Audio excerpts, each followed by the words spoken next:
হঠাৎ করে কিছু লোককে জড়ো করে ধর্মীয় স্লোগান দিয়ে পাথর ছোড়া, এটা শ্রীনগরেও বন্ধ হয়ে গেছে। আমার মনে হয় পশ্চিমবঙ্গে বা কলকাতাতে এটাও বন্ধ হওয়ার খুব দরকার হয়েছে।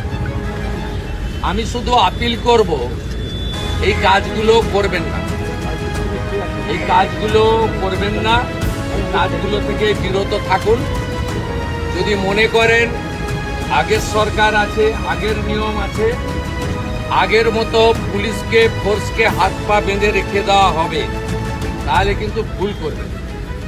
খুব ক্লিয়ার মেসেজ, জিরো টলারেন্স এই ধরনের ভ্যান্ডালিজম, হুলিগানিজম, রাউডিজম এবং anti national, anti social activities we are not allowed.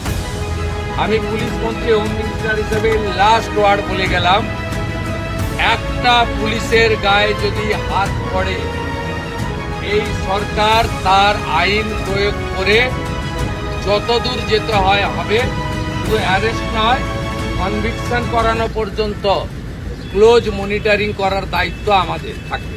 একটা কথাই আমি বলে গেলাম, এটা জিরো টলারেন্স। আর পার্ক সার্কাস সহ যেখানে যেখানে বিগত দিনে এই ধরনের ঘটনা ঘটিয়েছেন, আপনারাও কান খুলে শুনে রাখুন, এটা আপনাদের শেষ ঘটনা। এরপরে আর কোনো এই ধরনের অ্যাকশন আমরা করতে দেব না। যদি করেন, আমার থেকে খারাপ কোনো পুলিশ মন্ত্রী